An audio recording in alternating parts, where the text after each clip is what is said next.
Rudeniop, kuomet trumpėja dienos ir gamtoje mažėja maisto, paukščiai sunaudoja daugiau energijos, todėl jiems tenka migruoti į šiltesnio klimato šalis ir taip išvengti šalčio ir maisto nepritekliaus.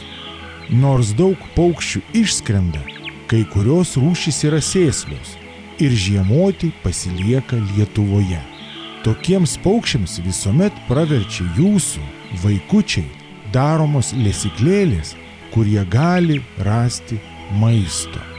Beje, paukščiai keliauja pasikliaudami jutimo organais. Dieną jie gali orientuotis stebėdami saulės aukštį, o naktį žvaigždes. Manoma, kad kai kurie sparnuočiai, pavyzdžiui balandžiai, orientuojasi pasikliaudami uosle.